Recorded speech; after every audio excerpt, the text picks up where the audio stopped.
Bom dia, quinto ano. Hoje é quarta-feira. Hoje nós temos aula de História e Matemática. Hoje é quarta-feira, dia 16/9, certo?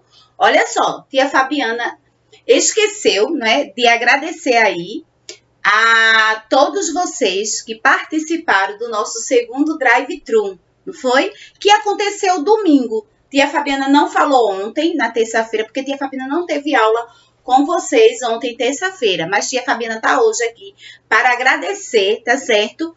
Aí a presença dos alunos que compareceram lá no encontro, no nosso segundo drive-thru. E aí, gente, quem apareceu por lá foi Arthur Cardoso. Ó, Arthur, beijo pra você. Tia Fabiana tava morrendo de saudade de vocês. A gente teve lá muita participação de vários alunos do quinto ano, quarto ano, terceiro ano, segundo ano, primeiro ano.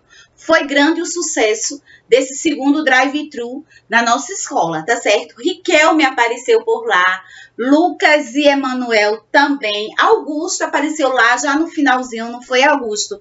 Samara também estava lá. Maria Clara também estava lá. Paulo Lene também estava lá. Tia Fabiana não teve aí a oportunidade de ver Paulo Lene. Mas aí, gente, foi um grande sucesso esse nosso segundo drive-thru, tá certo? Olha só, quem não foi, tem que ir lá na escola pegar a segunda atividade avaliativa e entregar a primeira atividade avaliativa. Olha só, tia Fabiana lembrou agora de João Vitor e de Paulo Henrique também esteve lá, não é? Foram muitos os alunos que estiveram lá, tá certo? Gabriel e Guilherme, o tio foi lá buscar também esse material, pegar a segunda atividade avaliativa e entregar a primeira atividade avaliativa. Essa semana, eu acredito que amanhã, dia 17, vocês vão ter uma aula online com os professores, eu, tia Ana, tia Nathalie, e aí vai ser uma oportunidade da gente tirar algumas dúvidas aí dessa segunda atividade avaliativa, correto? Olha, agora a tia Fabiana vai dar aula de História, livro de História para a gente iniciar a nossa aula. Antes de a gente iniciar a nossa aula, vocês vão assistir um vídeo desse novo conteúdo que a gente vai trabalhar hoje. Olha só que conteúdo é esse. Pegando o livro de História, vocês vão abrir na página 170, correto? Vamos ver aqui, ó. Página 170, correto? Livro de História, tá bom? Ó, livro de História. Hoje é dia 16/9/2020. Chegamos aí no dia 16/9/2020. E vocês vão abrir na página 170. Mas antes da gente fazer essa leitura, porque aí tia Fabiana encontrou um vídeo bem legal que resumiu todo esse conteúdo que a gente vai trabalhar hoje, que fala sobre o domínio espanhol e as invasões holandesas. Claro que depois que vocês terminarem de assistir o vídeo, tia Fabiana vai fazer a leitura e você vai acompanhar aí de casa.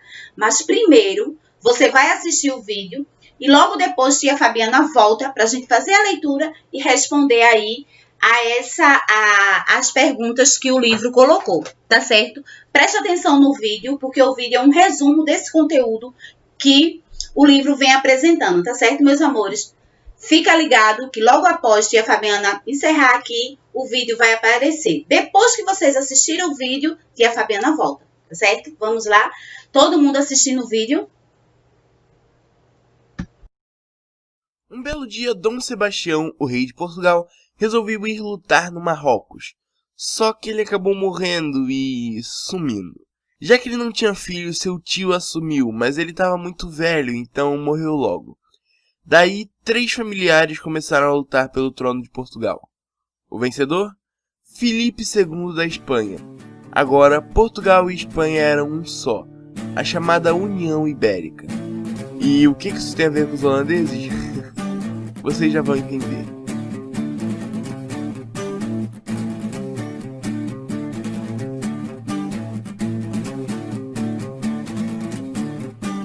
A Holanda era dominada pela Espanha, então um ano após a fundação da União Ibérica, ela declarou a independência. e como era de se esperar, não foi nada amigável. Isso fez com que o rei da Espanha proibisse o comércio das colônias com os holandeses, mas Portugal e Espanha eram um, então isso afetou o comércio nas colônias portuguesas, inclusive o Brasil. E não teria nenhum problema se a Holanda não fosse um dos maiores investidores do açúcar brasileiro. Sem o comércio com o Brasil, a Holanda formou a Companhia Holandesa das Índias Orientais, ou VOC, que era uma empresa que tinha como objetivo controlar o comércio no Oriente. E vocês sabem o que eu quero dizer com controlar, né? Eles foram tão bem sucedidos nisso que os anos depois fundaram a Companhia Holandesa das Índias Ocidentais, ou VIC, que essa tinha como único objetivo ferrar com a Espanha. Com a União Ibérica, Portugal herdou os inimigos da Espanha, inclusive países que eram amigos de Portugal, como a Inglaterra e a própria Holanda, que sabia que daria muito trabalho para invadir as colônias espanholas. Mas, espera, se o Brasil é de Portugal e Portugal é da Espanha, o Brasil é da Espanha. Primeiro, a Inglaterra organizou uma expedição para atacar Pernambuco. Lá eles se juntaram com os holandeses e franceses e levaram muito para o Brasil algodão e açúcar. Mas a Holanda queria mais que roubar, então a Vic planejou e executou um ataque a Salvador, a então capital do Brasil. Eles ficaram por lá durante um ano, até que a Espanha enviou reforços e conseguiram expulsar os holandeses de lá. E todo esse dinheiro que a Holanda perdeu na invasão de Salvador foi recuperado 4 anos depois, quando eles saquearam uma frota espanhola que carregava toda a prata que eles tinham extraído naquele ano no Caribe. Com esse dinheiro, a Holanda preparou um novo ataque, agora contra a capitania mais rica do Brasil, Pernambuco. Eles chegaram com uma pancada de navios e conquistaram Olinda e depois Recife. Os portugueses e brasileiros até tentaram resistir, mas a Holanda estava muito forte, então eles acabaram por recuar. Isso, somado à ajuda de Calabar, um português que virou a casaca, fez com que a Holanda aumentasse mais ainda seu território no Nordeste brasileiro. Mas a coisa mudou mesmo quando a Vic contratou Maurício de Nassau para ser o governador do território conquistado que, por sinal, passou a ser chamado de Nova Holanda. É claro que os holandeses não fizeram esse estardalhaço todo só por causa da tretinha com a Espanha, por mais que tenha sido um grande empurrão. Eles tinham muito interesse no açúcar, tanto que com Nassau a produção de açúcar aumentou bastante. Inclusive, a Holanda fez vários empréstimos aos senhores de engenho e a única condição era que eles tinham que vender o açúcar à Holanda ao invés de Portugal. Nassau também fez algumas reformas em Recife, fez várias obras públicas, melhorou a infraestrutura e realmente transformou Recife, ou como ele meio que renomeou a cidade, Maurícia, na cidade mais moderna das Américas. Também foi Nassau quem trouxe os primeiros grandes cientistas e artistas para a colônia, que retrataram muito do que se conhece do período colonial. E algo bem marcante do governo de Maurício foi a liberdade religiosa. E isso foi muito importante, já que os portugueses eram católicos, os holandeses protestantes e ainda tinha uma pá de judeus vindos da Holanda. Ok, mas lembram da União Ibérica? Os portugueses já estavam de saco cheio dela, então começaram uma guerra com a Espanha que separou os dois impérios novamente. Com isso, Portugal fez um tratado com a Holanda para se proteger da Espanha, já que era uma inimiga em comum dos dois. O tratado também previa uma trégua de 10 anos entre os dois países e suas colônias no mundo inteiro, mas os dois cagaram pra isso e só ficaram em paz na Europa mesmo. Voltando à Nova Holanda, ela estava prosperando bastante, né? Açúcar, comércio, investimento em infraestrutura... Nassau estava investindo muito em infraestrutura e obras públicas, o que fazia com que menos dinheiro fosse para a mão da Holanda. A Vic não concordava muito com esses métodos de governo e demitiu Nassau do governo da colônia. Então a Holanda começou a cobrar os empréstimos que tinham feito aos senhores de engenho, que não tinham dinheiro para pagar porque os juros estavam muito altos. A cobrança, junto com a demissão de Nassau, levaram à insurreição pernambucana. Portugueses, brasileiros, escravos e índios se juntaram para expulsar os holandeses daqui e... vamos pular as batalhas e ir direto para a parte importante. Depois de 9 anos de guerra, o Nordeste brasileiro foi reconquistado e passou a ser parte da colônia novamente. Muito fácil a reconquista, né? Sim, porque a Holanda estava em guerra com a Inglaterra e não conseguiu mandar reforços para ajudar os holandeses aqui. Tanto que logo que acabou a guerra com os ingleses, a Holanda exigiu a devolução da colônia, dizendo que se não devolvesse eles iam invadir de novo. Portugal falou, não mano, calma aí, deixa que eu compro Pernambuco. E foi assim que Portugal pagou 4 milhões de cruzados e 2 colônias à Holanda pelo Nordeste brasileiro. Para o Brasil, bem, a Holanda pegou todo o conhecimento que conseguiu aqui e levou para a América Central. O açúcar deles era melhor e mais barato. Isso levou o Brasil à crise do açúcar, mas deixa isso pra depois. Se você gostou do vídeo, deixe seu like, compartilhe o vídeo com seus amigos, se inscreve no canal para receber os próximos vídeos. Sugiram temas nos comentários também e deixem uma crítica sobre como foi o vídeo, o que vocês acharam e como eu posso melhorar. Mas é isso, espero de coração que vocês tenham gostado do vídeo e é nóis. Tchau. Olha aí, tia Fabiana voltou depois do vídeo que vocês aí assistiram e agora a gente vai começar a leitura da página 170, não é? O vídeo ele foi bem resumido do conteúdo que a gente vai trabalhar hoje, mas mesmo assim a gente vai fazer a leitura para a gente responder as questões que o livro está solicitando. Livro de História, página 170. O assunto de hoje é o domínio espanhol e as invasões holandesas. E aí ele diz o seguinte: com o desaparecimento de Dom Sebastião, rei de Portugal, em 1578, na Batalha de Alcácer-Quibir, guerra considerada uma cruzada incentivada pela Igreja, na África, onde os portugueses foram derrotados pelos mouros. O trono português passou para seu tio-avô, o cardeal Dom Henrique, uma vez que Dom Sebastião não deixou herdeiros diretos para substituí-lo. O que é herdeiros direto, tia Fabiana? É aquele herdeiro, vamos dizer assim, filho. Filho é um herdeiro direto. Mas naquele tempo, quando não se tinha filhos, né, esses herdeiros seriam primos, sobrinhos, né, que também são herdeiros, mas herdeiros diretos filhos, tá certo? Em 1580, com a morte de Dom Henrique, o trono português passou após a disputa entre os pretendentes, mais uma vez ficou vago, gerando uma crise na dinastia, levando Portugal e Espanha a terem um único rei, Dom Filipe II, rei da Espanha e sobrinho neto de Dom Henrique, assumiu o trono de Portugal, governando os dois países durante 60 anos, de 1580 a 1640. Então, todas as colônias, inclusive o Brasil, passaram para o domínio espanhol. Os portugueses tinham um bom relacionamento com os holandeses. Portugal fazia comércio com a Holanda, que refinava o açúcar brasileiro. Já os espanhóis eram inimigos dos holandeses. Isso porque a Holanda, antes sobre o domínio da Espanha, declarou em 1581 sua independência. Por essa razão, Dom Filipe II proibiu os holandeses de explorarem o açúcar na América. O domínio espanhol teve consequências importantes para o Brasil. Entre elas, destacam-se as invasões no nosso território por holandeses, na Bahia e em Pernambuco. Os ataques ingleses limitaram-se saques contra alguns pontos do litoral, Santos e São Vicente, que não ressaltaram em ocupação territorial duradoura. Fique atento. As invasões holandesas foram as mais importantes, ocupando por muitos anos extensas regiões do nordeste do Brasil. Os holandeses deixaram profundas marcas em nossa história. Vamos lá para a página 171. E aí a gente vai falar agora dos holandeses na Bahia, porque ele diz que eles passaram muito tempo aqui no nosso território. O nosso território aqui é o Nordeste, não é verdade? A notícia é que a Companhia das Índias Ocidentais preparava na Holanda uma poderosa esquadra para atacar a Bahia chegou ao Brasil bem antes de ocorrer a invasão. O governo geral de Diogo Mendonça Furtado tomou as providências possíveis para resistir aos invasores. Como os holandeses tardaram a chegar, os preparativos para recebê-los foram relaxados. O governador-geral Diogo Mendonça Furtado, isso a gente já leu, finalmente em 9 de maio de 1624, quando os 26 navios da Holanda entraram na Baía de Todos os Santos, a resistência revelou-se insuficiente.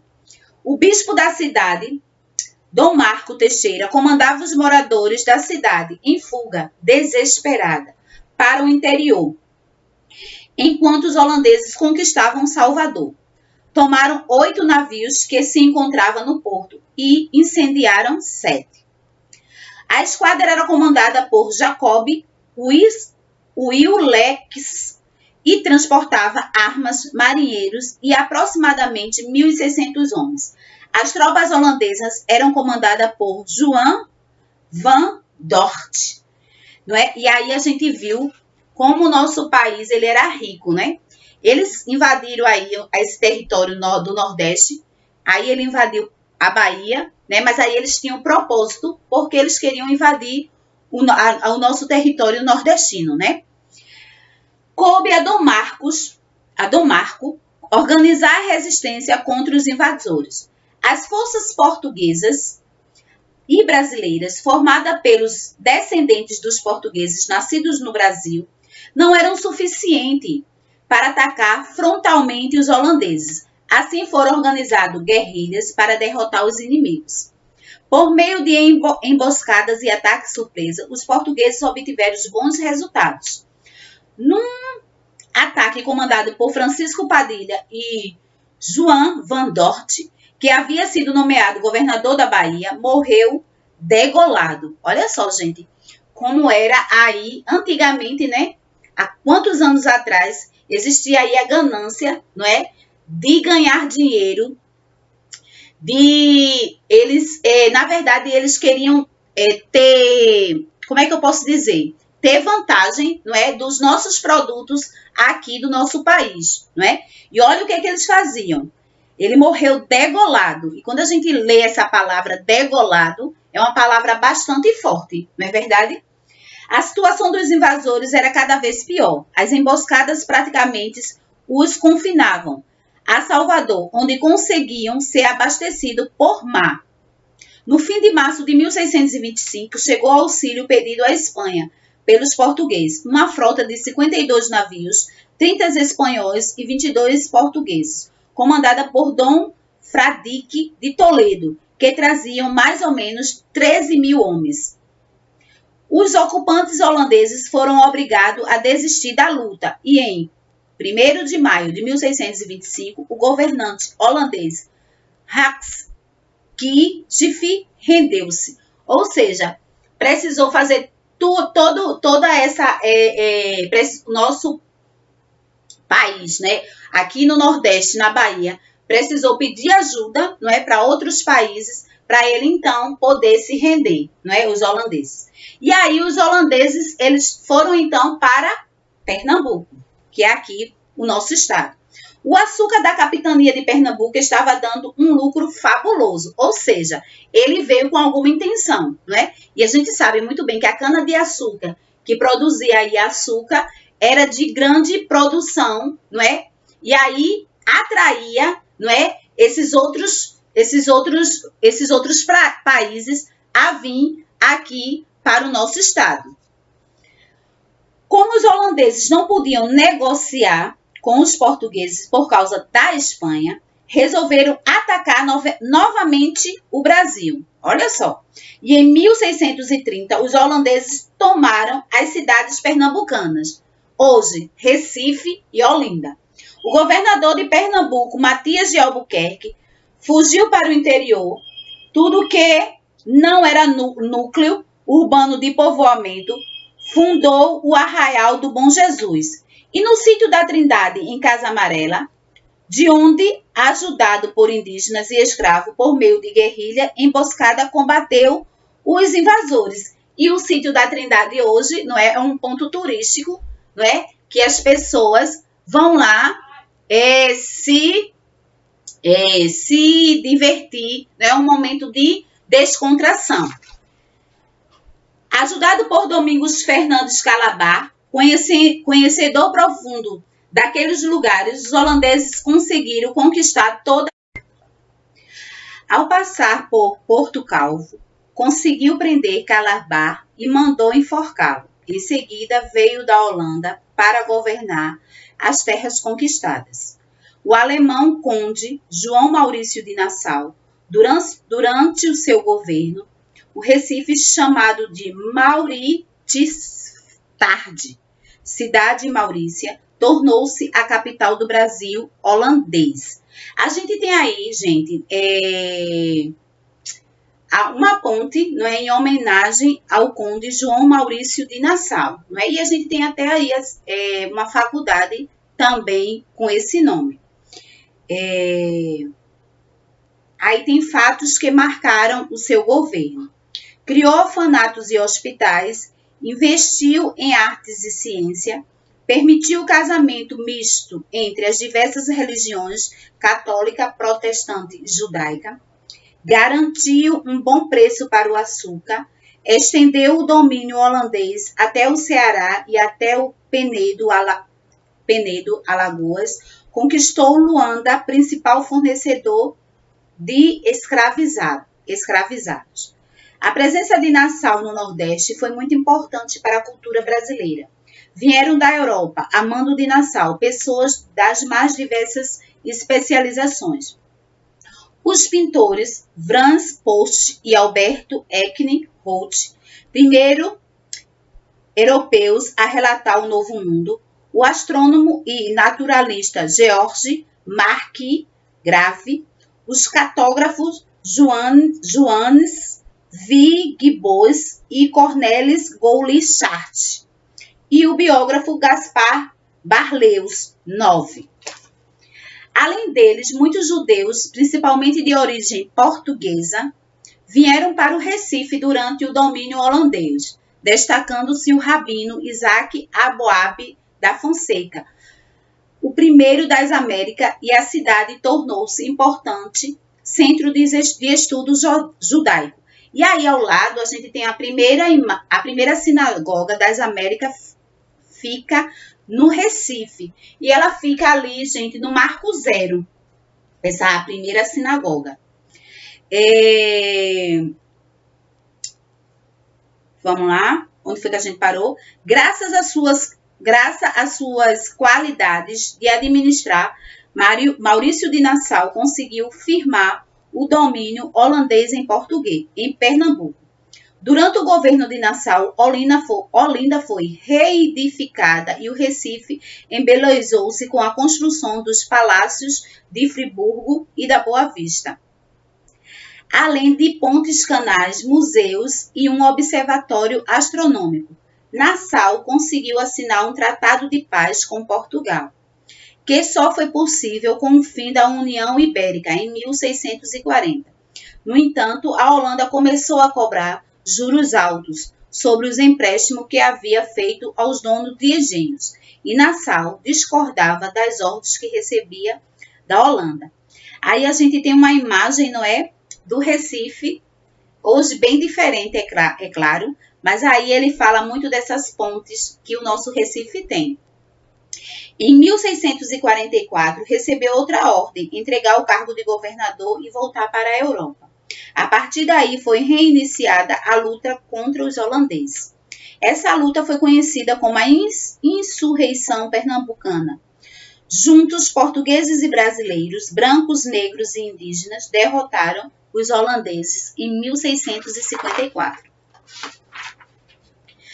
Chefiados pelo português João Fernandes Vieira, tinham como principais liderança o paraibano André Vital de Negreiros, o negro Henrique Dias Martins Soares Moreno e o indígena potiguar Felipe Camarão.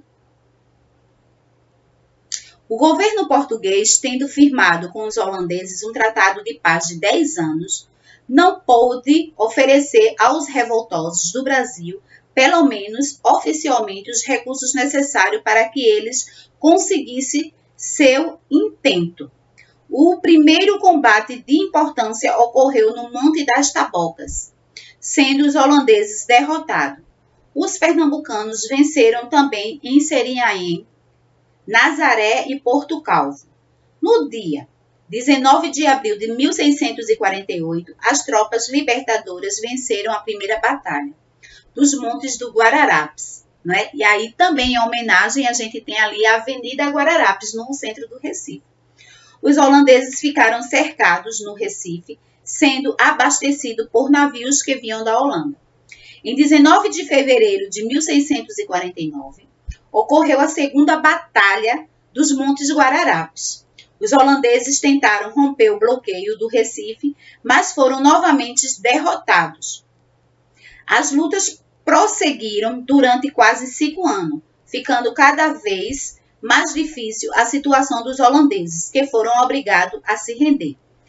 Em 28 de janeiro de 1654, houve então a entrada no Recife de André Vidal de Negreiros e Francisco Barreto de Menezes, recebendo a cidade do mestre de campo general Escope, para o cumprimento das condições de capitulação, ou seja, um acordo de paz e retirada de tropas holandesas no Brasil. E aí a gente tem imagem da primeira batalha do Guararapes, e esse quadro foi de Vitor Meirelles, não é? Olha quanta coisa a gente viu hoje sobre essa questão da invasão, do domínio espanhol e das invasões holandesas, não é? E hoje o foco foi o Nordeste. A gente viu aí Bahia e Pernambuco, não é? E quando a gente fala aí de Maurício de Nassau, a gente vê no nosso centro do Recife pontes com esse nome, a gente vê faculdades, não é? Aí a gente vê muita influência aí de Maurício de Nassau no nosso Recife, não é verdade? Aí a gente tem uma atividade na página 176, que diz o seguinte: marca as afirmativas corretas.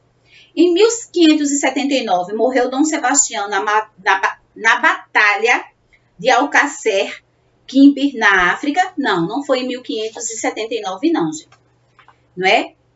Foi em 1578, quando ele faleceu. Não é verdadeiro. Filipe II, rei de Espanha, assumiu a coroa portuguesa após a morte de Dom Henrique? Sim. Aí sim é verdade. Lembra daquela história que eles não tinham herdeiros, não é? De primeiro grau.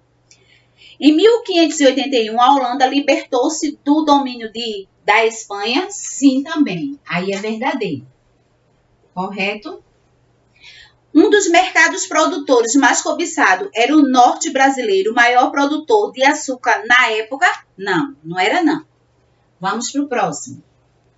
A Holanda resolveu invadir Salvador, na Bahia? Sim, não é? Eles invadiram aí a nossa Bahia, que a capital da Bahia é Salvador.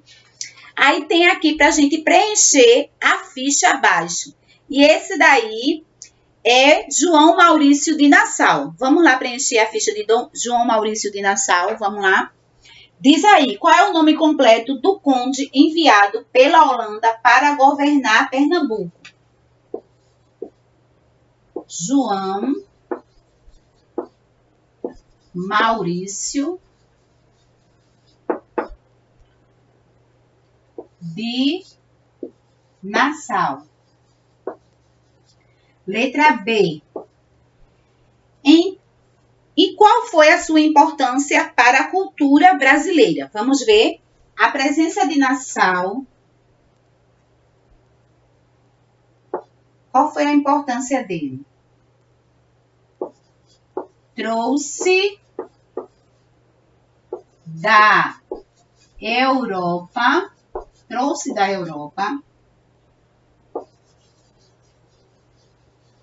pessoas da mais diversas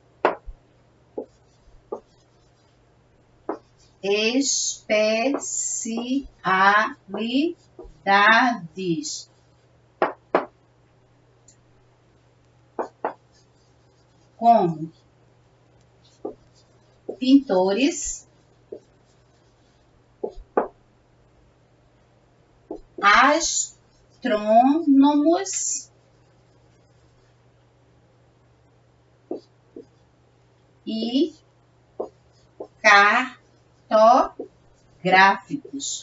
cartógrafos, diga.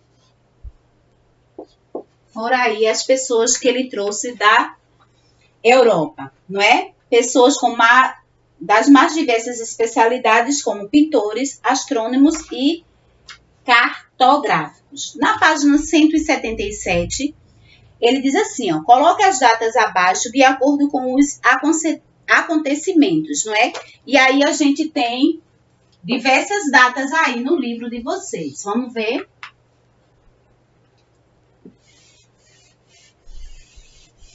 Página 177. A gente tem 1630, a gente tem 1640, a gente tem 1644, 1649 e 1654, correto? Vamos lá, Nassau consegue assinar um tratado de paz em 1640, não é, gente? 1640. Letra B. Ocorre a tomada das cidades pernambucanas, do Recife e de Olinda, 1630. Letra C. Nassau recebe uma ordem para entregar o cargo de governador, foi já no finalzinho, e voltar para Holanda, 1644. Letra D. Ocorre a segunda Batalha dos Montes dos Guararapes, 1649. E na letra E.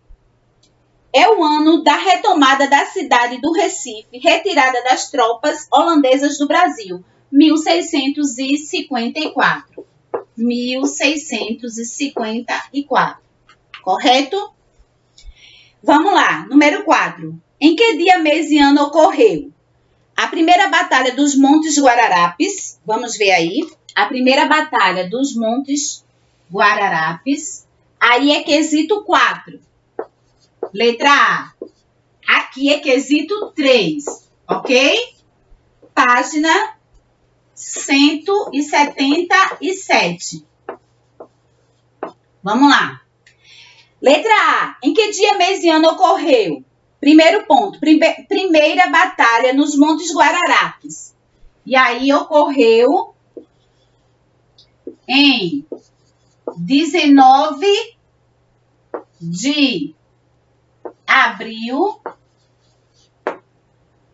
de 1648. Segundo ponto da letra A. Segunda Batalha dos Montes Guararapes. Em 19 de fevereiro de 1649. Correto? Vamos lá. Letra B.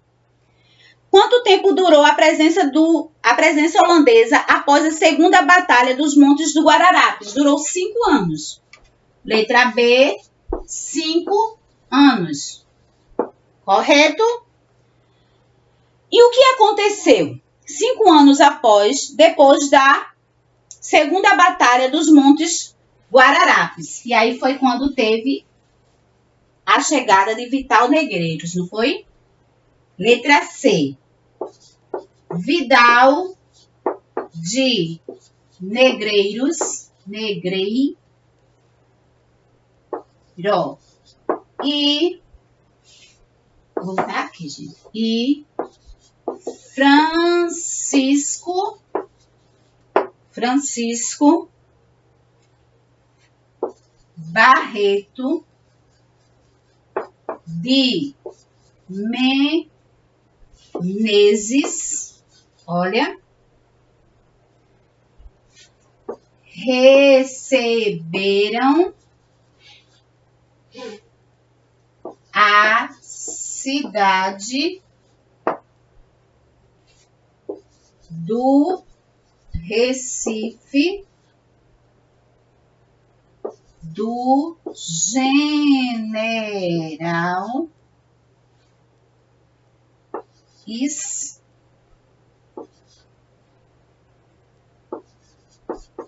Scupi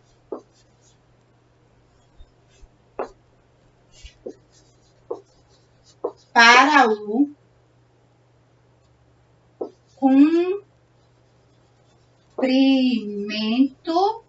cumprimento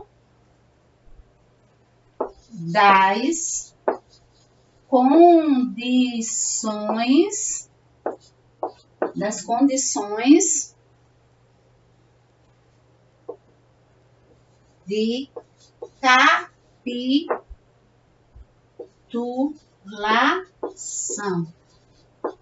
Correto? E aí, ó, a gente encerra até a página 177, correto? Hoje é dia 16/9. A gente viu hoje, a gente falou hoje sobre o domínio espanhol e as invasões holandesas, tá certo, minha gente? Vocês assistiram aí um vídeo fazendo essa explicação de maneira mais resumida, não é? O livro ele coloca muita coisa, mas aí tia Fabiana colocou um vídeo mais explicativo aí para vocês, tá certo? Olha só, a gente tem agora uma aula de matemática quinto ano, não é isso? Para casa, tia Fabiana, até a tia Fabiana não vai passar atividade para casa hoje de história, porque vocês têm aí uma atividade avaliativa 2 de história, tá certo? Na próxima semana, sim, tia Fabiana passa essa atividade de história para vocês, tá bom? Hoje a gente termina com história, mas daqui a pouco tia Fabiana volta com matemática, tá certo? A gente volta com matemática. E o que é que eu posso dizer, gente? Ó, beijo e daqui a pouco a gente volta. Tchau, tchau.